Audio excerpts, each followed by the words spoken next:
Polres Buru tetapkan tersangka kasus pencurian hiasan kubah masjid dari emas senilai 3 miliar rupiah. Polres Buru, Maluku menetapkan seorang nelayan berinisial AG sebagai tersangka kasus pencurian hiasan kubah masjid dari emas senilai 3 miliar rupiah.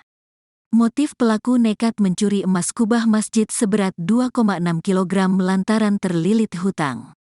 Demikian disampaikan Kapolres Pulau Buru, AKBP Sulastri Sukijang dalam rilisnya pada Senin 11/3.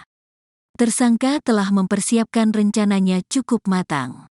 Modus operandi tersangka melakukan aksi pencurian sejak pukul 2 sampai pukul 5 WIB.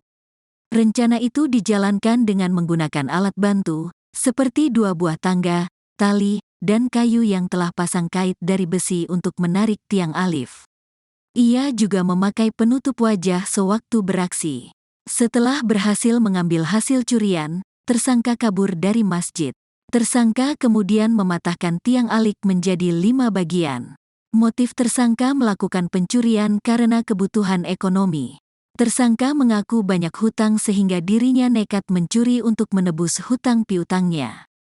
Motif tersangka melakukan pencurian karena kebutuhan ekonomi. Tersangka mengaku banyak hutang sehingga dirinya nekat mencuri untuk menebus hutang piutangnya, kata Sulastri. Penyidik telah memeriksa 7 orang saksi dan telah mengamankan barang bukti berupa kepingan tiang alif yang disimpan di sejumlah lokasi.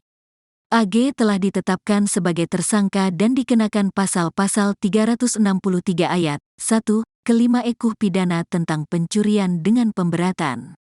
Atas perbuatannya, AG mendapat ancaman hukuman selama 7 tahun penjara.